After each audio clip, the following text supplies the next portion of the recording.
Bem-vindos ao Conversa de Eleição. Depois de 2 fins de semana prolongados, voltamos a sentar à mesa Fernando Medina e Miguel Poiares Maduro.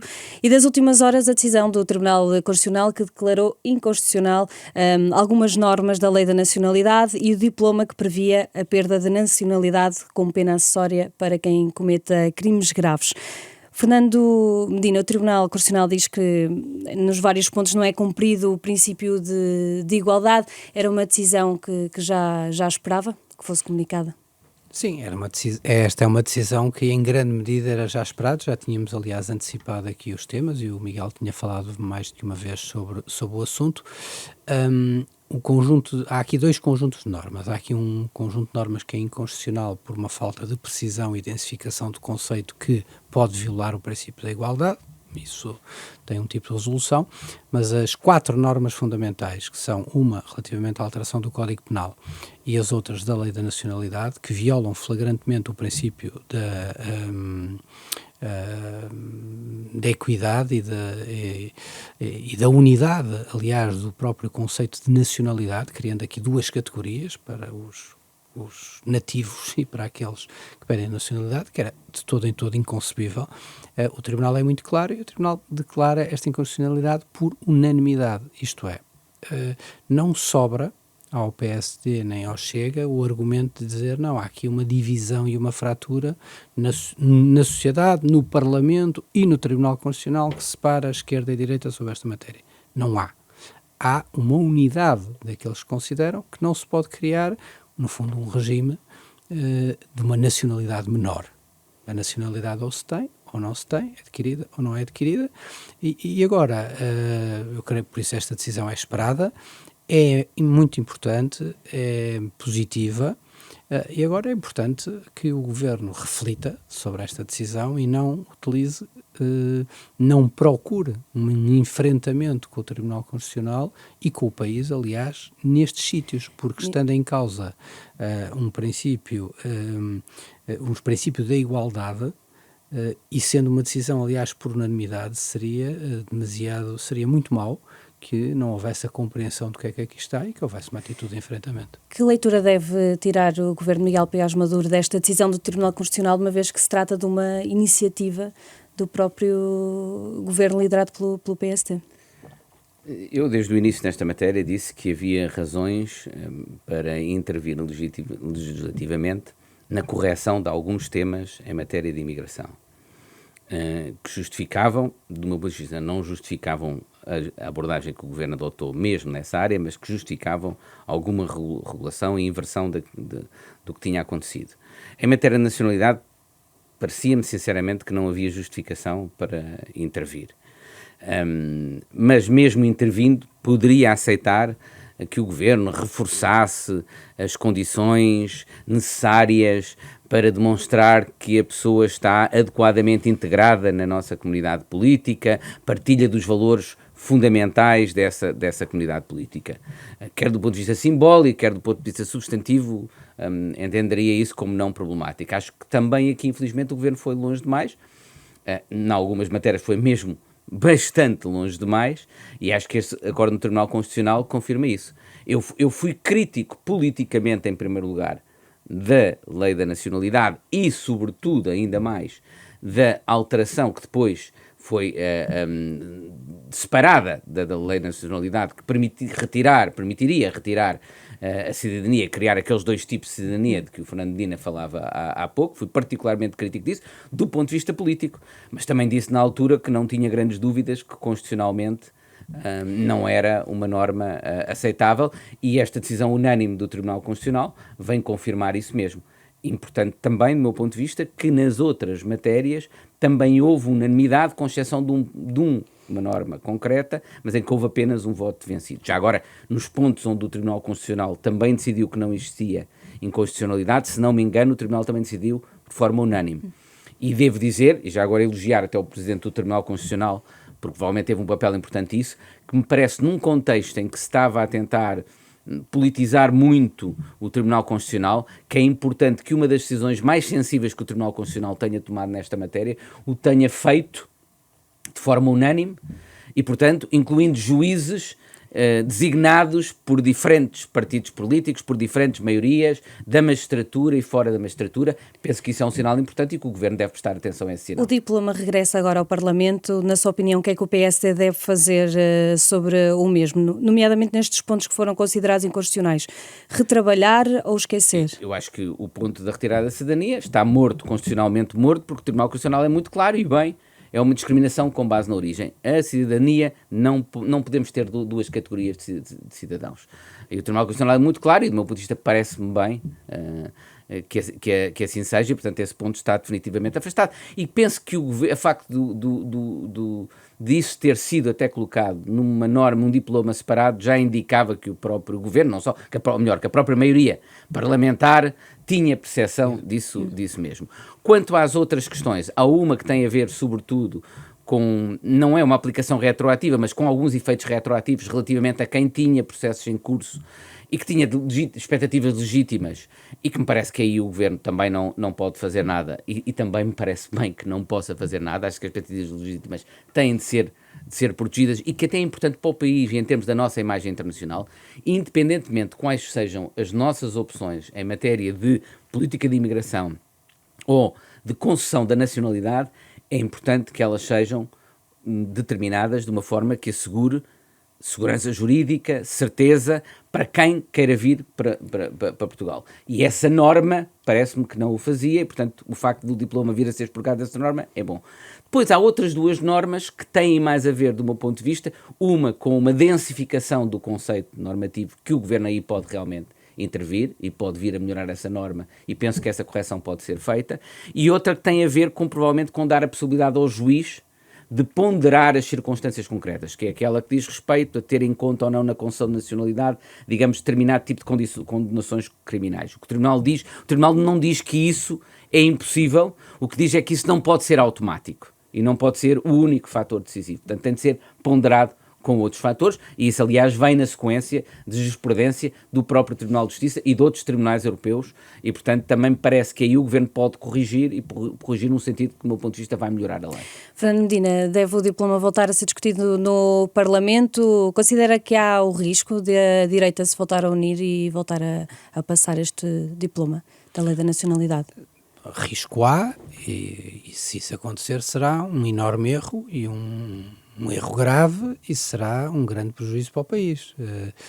Aliás, as questões estão bastante bem identificadas e situadas. Primeiro, talvez aqui para aqueles que nos estão a ouvir, para que se perceba, a lei, a proposta do Governo, definia em matéria de Código Penal de que podia haver uma sanção acessória de perda de nacionalidade para quem cometesse determinado tipo de crimes, não acontecendo isso com os nativos de origem. Isto é, nós, nascidos em Portugal, tendo uma nacionalidade... Mesmo se tivessem cometido crimes bem piores. Bem piores. Isto é, nós podíamos ter cometido crimes muito piores, a perda de nacionalidade nunca nos atinge, mas quem tivesse adquirido a nacionalidade, por outra via, que não por serem filhos de pais portugueses, nascidos aqui no território nacional, na condição mais estrita, quem viesse de fora podia ter cometido um crime muito menos grave e perdia. Bom, essa primeira norma, se o Governo insistir nisto, quer dizer, acho que é uma violação grosseira do princípio da igualdade, como o Tribunal diz, por unanimidade. Espero que, obviamente, não o tente e que não o faça. A segunda norma, que tem a ver com esta questão da alteração do que são a contagem do tempo dos pedidos de nacionalidade, que decorriam antes, até à aprovação desta lei, da data do pedido de autorização de residência, e a proposta, agora chumbada, de forma unânime, cria um regime de completa incerteza. Primeiro, postecipa muitíssimo os prazos, porque diz a partir do momento em que é feita a concessão da autorização de residência e não o pedido.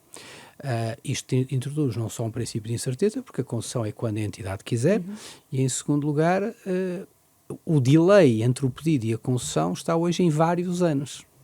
E por isso põe em causa hoje a situação de pessoas que estão cá, ao abrigo de regimes diferentes, incluindo, como Miguel referiu, por exemplo, o dito regime dos vistos gold, por exemplo, goste ou não se goste, concorde ou não se concorde, se não se concorda, acabe-se com o regime, modifique-se o regime, não se pode fazer uma alteração substantiva do regime que implique todas as pessoas que já estão com essas situações pendentes. Podia-se dizer... E deixa-me só adicionar, porque um dos problemas desta norma é que ela imputa à pessoa que pede a nacionalidade o mau funcionamento da própria administração. Sim, sim. Ou seja, o atraso da administração vai servir contra a própria pessoa que deu a concessão. Em vez de ser compensado pelo atraso que já tem na concessão da autorização de residência, vai ser penalizado por isso, que é uma coisa... Introduz algo que é inadmissível, que é incerteza, não é? Que é também a incerteza, que é dizer, bom, agora a administração, se o meter na gaveta aos papéis, é ela que está a decidir sobre a política da nacionalidade, não é o decisor político, não é o legislador em sede parlamentar. Essa função nobre da decisão passa na prática com a proposta que o Governo tinha até agora e que o Tribunal... Há um limite que a lei impõe, mesmo a nova lei, há um limite que impõe para a concessão da autorização. Só que esse limite também triplicou com a nova lei relativamente à regulação da imigração dos estrangeiros. E, portanto, também aí já se deu uma margem muito maior à administração, essa margem acresce e aumenta muito os prazos. Esta questão hoje foi o assunto do dia, guardava-se esta declaração do Tribunal Constitucional e voltamos a referir que o diploma voltando ao Parlamento, o Parlamento teria a possibilidade, a direita, voltar a ter uma maioria que passasse o diploma e o mesmo fosse aprovado, apesar da indicação do Tribunal Constitucional. Parece correto este método? Não é um pouco desvalorizar o Tribunal Constitucional, Miguel Pérez? Penso que isso nunca aconteceu. Apesar de ser possível. Uma aprovação de uma norma por 2/3 para superar a sua inconstitucionalidade, penso que isso nunca aconteceu no nosso regime constitucional. Uma coisa diferente é rever a Constituição. Sim. Rever a Constituição já aconteceu para corrigir problemas, quer dizer, mantendo a Constituição em vigor, suprir uma inconstitucionalidade através de uma votação de 2/3, penso que nunca aconteceu. E que não há esse risco. E eu penso que não haverá esse risco. Não quero acreditar, sinceramente não acredito mesmo. Não acredito mesmo que a AD, não acredito de todo que a AD, e conheço muitas pessoas que estão no governo, que tomassem uma iniciativa desse género de, no fundo, usar uma maioria de 2/3 para manter em vigor normas que o próprio Tribunal Constitucional, ainda mais por unanimidade, declarou inconstitucionais. Não acho que isso vá acontecer. Eu acho que o receio existe e é legítimo, e vamos ver o que é que agora o Governo anuncia nos próximos dias. E eu acho que este receio é fundado e é legítimo, precisamente por aquilo que aqui foi esclarecido já sobre qual é a origem deste processo da Lei da Nacionalidade. Esta Lei da Nacionalidade é a segunda etapa de uma estratégia de concessão política do PSD e da maioria ao Chega. É o único motivo que nós estamos a discutir a Lei da Nacionalidade. Ninguém se lembrava que houvesse, ao contrário da Lei da Imigração, onde havia uma divergência política, que já tem anos, aliás, entre o anterior governo, Partido Socialista, e a atual maioria, sobre uma fórmula, que era a fórmula da manifestação de interesses. Aí sim havia uma divergência, pronto, e que se percebe que uma nova maioria altera o sentido dessa política, custando mais ou menos, não interessa agora qual é a posição que cada um defende sobre isto. Sobre a Lei da Nacionalidade não havia tema nenhum. Por isso, o que é que o Governo fez? Em vez de tocar na manifestação de interesses, que era o ponto que discordava, decidiu fazer daqui um acordo político com o Chega, numa estratégia política de tentar ir secar o Chega ou ganhar eleitorado do Chega. E, como não chegava a jogar no terreno do Chega, tentou não, foi mais longe. Foi chegar aqui e vamos para a Lei da Nacionalidade. Não havia ninguém. Eu não tinha ouvido nos últimos anos ninguém falar de algum problema com a Lei da Nacionalidade. Não ouvi em lado nenhum. Às vezes é um daqueles temas de debate, às vezes mais um debate só de especialistas, mas não, ninguém na sociedade portuguesa levantava esse clamor. E por isso, como isto foi uma operação política, nós só estamos a discutir estes temas exclusivamente por uma operação política, com vontade, com o objetivo de ocupar o espaço ao Chega. Fazendo, aliás, um entendimento com o Chega nesta matéria, eu não sei o que é que Luís Montenegro vai decidir fazer do ponto de vista estratégico. porque se mantiver a sua orientação de procurar um entendimento, isto é, tentar capturar, ou alegadamente capturar as bandeiras do Chega, fazendo as suas, ainda indo mais longe, porventura vai ser tentado a fazer um braço de ferro do ponto de vista constitucional, até porque o Luís Montenegro, e já lá vamos falar acerca da reforma laboral, Sim. está ansioso, isto é, está muito incomodado com a crítica que lhe é dirigida de não ter um governo reformista, e por isso ele precisa, daí reforma laboral, já lá iremos, e daí ele precisar de temas de confronto e que levantem celeuma para, no fundo, mostrar eu estou aqui a fazer isso. Vamos ver o que é que impera, se é o bom senso, se é a normalidade, se é, no fundo, a necessidade de mostrar serviço num reformismo que neste caso não faz qualquer sentido. Mas na lei dos estrangeiros essa questão também se colocou e aí ele divergiu logo de André Ventura. Após a declaração de inconstitucionalidade do Tribunal Constitucional, o Primeiro-Ministro foi muito claro no sentido de dizer que o Governo ia adequar-se àquilo que era o acordo do Tribunal Constitucional, enquanto André Ventura suscitava uma abordagem mais contenciosa com o Tribunal Constitucional. Portanto, acredito, sinceramente, não vejo o Governo seguir essa linha. Esperemos que o Miguel tenha razão. Vamos à reforma laboral. Hoje temos os serviços todos a funcionar em pleno, mas nos últimos dias tivemos alguns constrangimentos devido a uma greve geral e também depois a uma greve da função pública. CGTP e UGT falaram de um dia histórico na quinta-feira, dia de greve geral, mas o Governo veio desvalorizar a greve, considerou que a mesma foi inexpressiva. Miguel Paiás Maduro, onde é que o Governo quer chegar com a desvalorização da greve? Eu acho absolutamente normal que os sindicatos considerem que a greve foi um enorme sucesso e que o Governo a queira desvalorizar. Se a greve foi ou não um sucesso em termos absolutos de números, não sei. Não faço ideia, não tenho forma de determinar.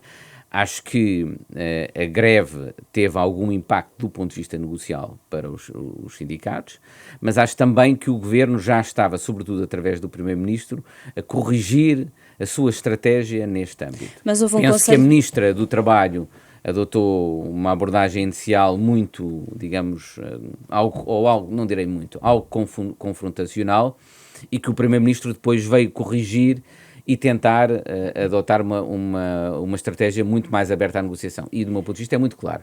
Primeiro, acho que só é viável uma nova lei laboral se existir um acordo com o GT e com outros parceiros sociais e com as associações empresariais. Acho que é impensável para o Governo ter qualquer capacidade de sucesso, mesmo do ponto de vista depois do Parlamento. E já se viu com a reação da André Ventura. E, portanto, acho que não vai acontecer sem isso. E, portanto, o Governo tem de conseguir essa negociação. Segundo, acho que não deve acontecer sem isso, porque o outro ponto é que, na minha opinião, para que uma legislação laboral tenha algum efeito estrutural na economia, é muito importante que ela seja adotada num quadro de um compromisso com os parceiros sociais, porque é isso que vai garantir alguma estabilidade. E só essa estabilidade em matéria de políticas públicas, nesse âmbito, nesse caso no âmbito laboral, é que pode ter algum impacto a médio e longo prazo em termos de produtividade e aumento de competitividade da nossa economia.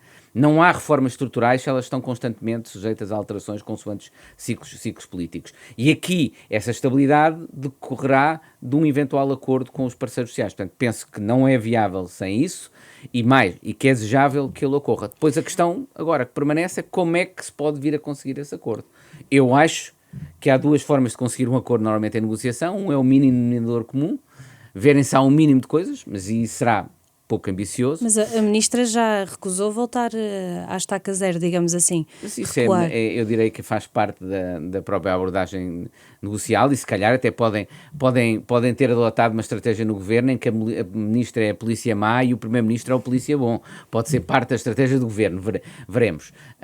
Como eu disse, acho que não é viável sem existir esse acordo. Se esse acordo será sobre um mínimo denominador comum ou, se ao contrário, e aquilo que vai dizer o Primeiro-Ministro, por exemplo, em matéria salarial, pode abrir a porta a isso. A forma de conseguir um acordo é alargar os temas, porque outra forma de conseguir um acordo é introduzir mais temas na negociação, temas que permitam conceder à outra parte vantagens que, em troca, de concessões nesta matéria da legislação laboral. Apesar de e haver essa pode linhas ser em uma oportunidade. Há linhas em que parece haver um muro de ferro, digamos assim, entre o governo, uma parede de ferro entre o governo e os sindicatos, porque os sindicatos Mas exigem... as linhas ou se reduzem ao espaço mínimo comum, ou se dizem, tu aceitas que eu entre um bocadinho aí no teu território e tu entras neste meu território, eu concedo-te este outro território em termos negociais. É outra forma de negociar. Eu não sei como é que vai acontecer. Como eu disse, são duas estratégias de negociação, duas possibilidades dessa negociação vir a terminar com sucesso. Fernando Medina, considera que há futuro para um acordo entre as centrais sindicais e o Governo, depois de termos tido uma greve geral e também um dia que o Governo aproveitou para reforçar que a maioria do país estaria a trabalhar, o próprio também estaria a trabalhar com o Conselho de Ministros? Como é que vê esta atitude do Governo? Eu vejo mal. A reação que o Governo teve à greve foi a reação errada, aliás, para quem poderia pretender aquilo que o Miguel acaba por dizer, que era reconduzir este processo a um processo de base negocial que permitisse uma alteração na legislação laboral que depois fosse assimilada no terreno pelas empresas, pelos sindicatos, pelos trabalhadores, que é, no fundo, creio eu, a boa forma de fazer política pública nesta área.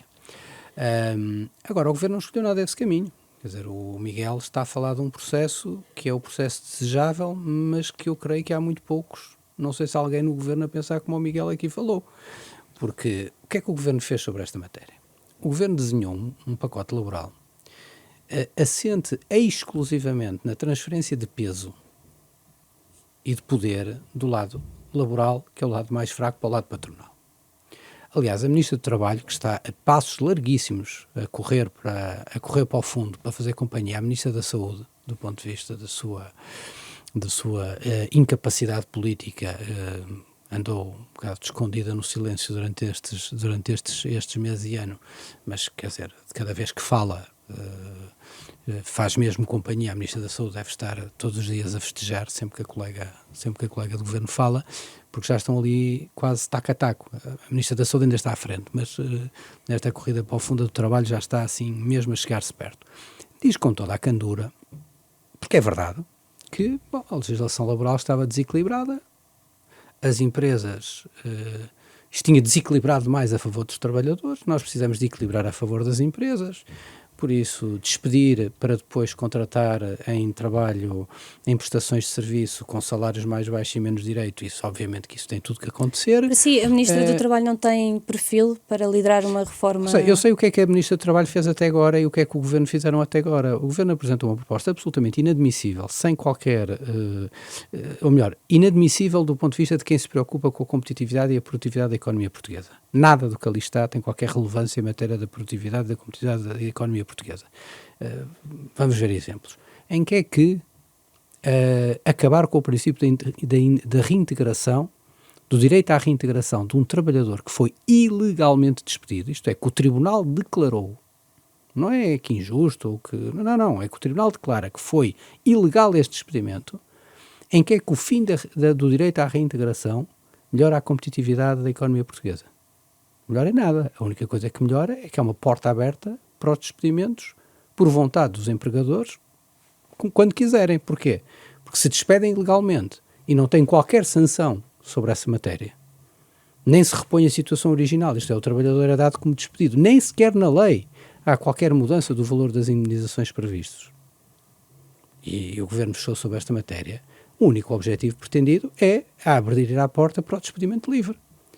Segundo lugar, o que é que a descriminalização do trabalho ilegal, isto é, um empregador que tem pessoas ilegalmente a trabalhar, isto é, que tem pessoas a trabalhar sem fazer os descontos, sem registar e sem fazer os descontos para a Segurança Social, que agora, depois de uma alteração laboral recente, foi criminalizado.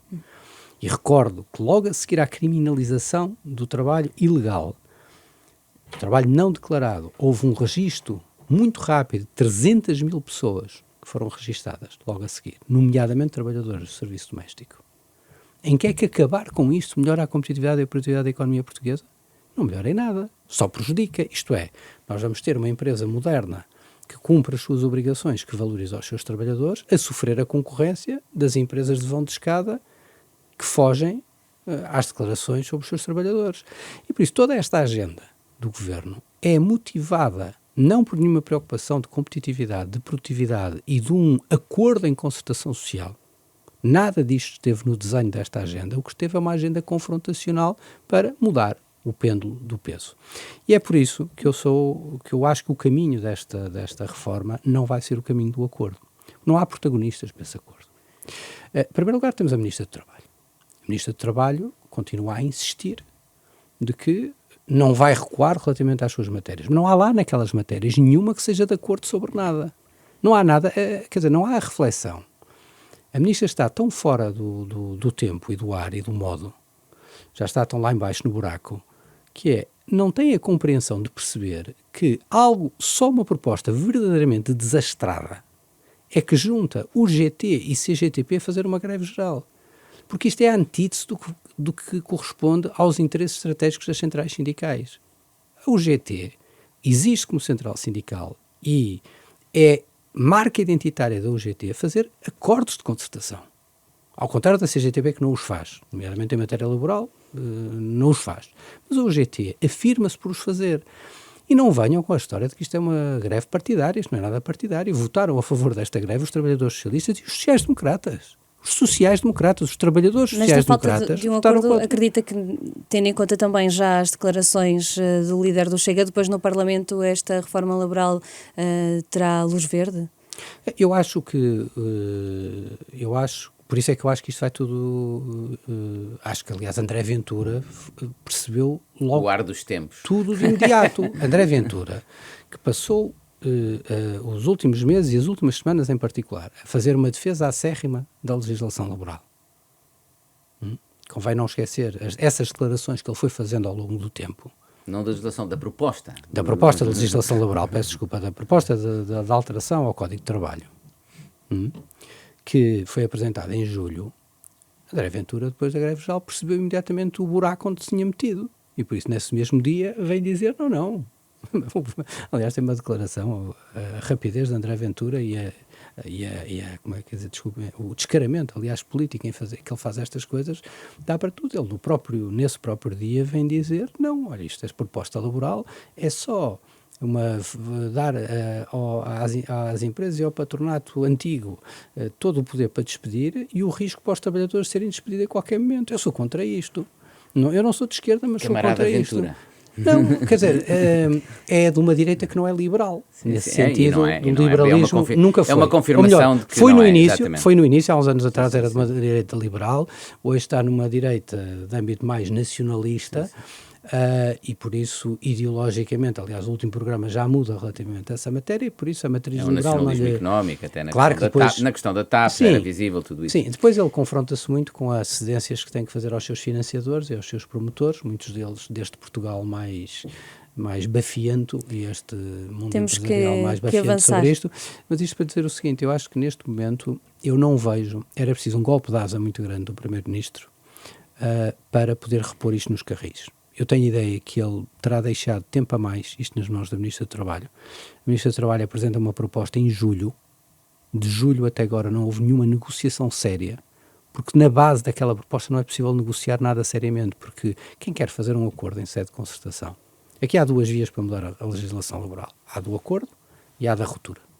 A do acordo é quais são as matérias que os trabalhadores têm interesse, quais são as matérias que os empregadores têm interesse, quais são as matérias que o Estado tem interesse. E tentar promover um acordo nesta base. O que é que isto faz? Faz com que a legislação laboral não vá tão longe, do ponto de vista das suas mudanças, mas que as mudanças sejam muito mais perenes no tempo e sustentadas. Há outra via, que é a via do confronto. Quer dizer, eu tenho aqui uma agenda e vou para aqui para a frente, e levo greves gerais e vou para a frente. Eu acho que Luís Montenegro deixou-se ir nesta linha, porque ele eu acho que ele está a sofrer muito por estar a ser criticado por Pedro Passos Coelho e por outros dentro do seu partido e fora na sociedade por ter um governo que é visto como não reformista.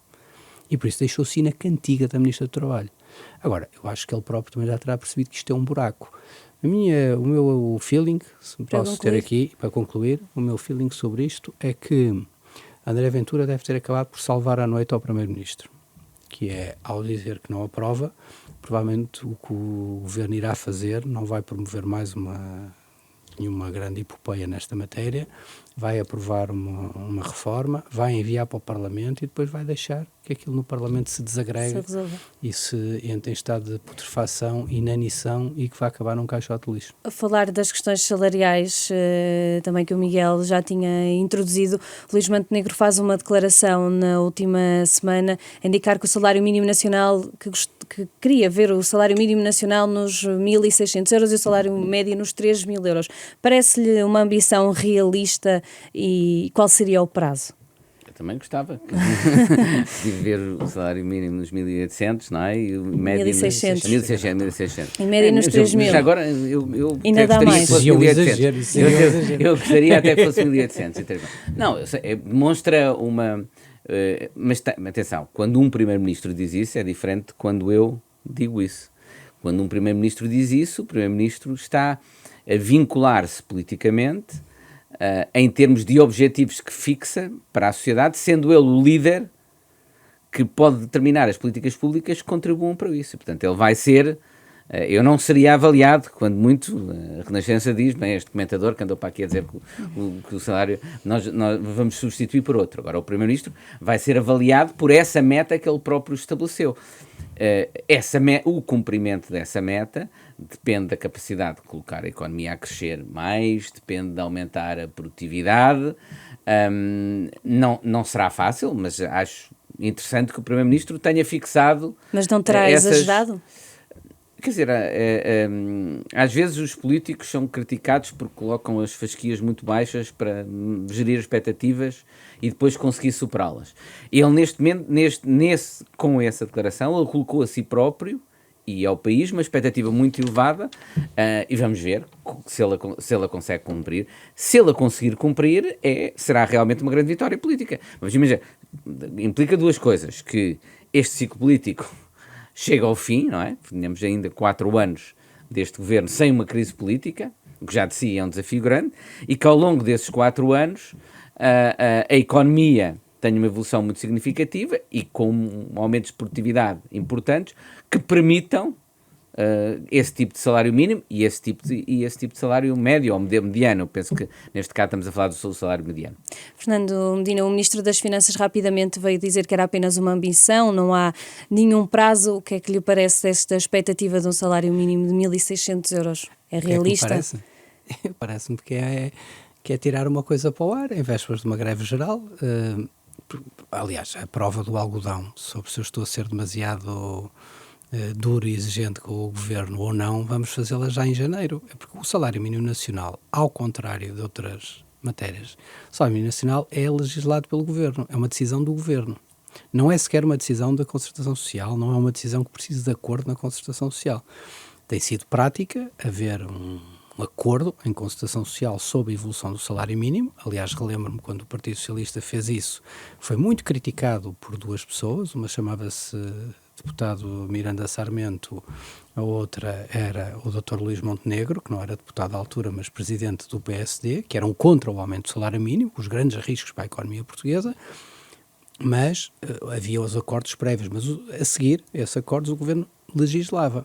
E por isso, o Primeiro-Ministro, que tem apontado para janeiro um salário mínimo de 920, para poder ter credibilidade de chegar aos 1.600 no final da legislatura, precisa eventualmente de passar estes 920 para 1.100 ou 1.200 já, nós vamos já ver em janeiro qual é o aumento do salário mínimo. E por isso, na minha opinião, vai ficar em 920.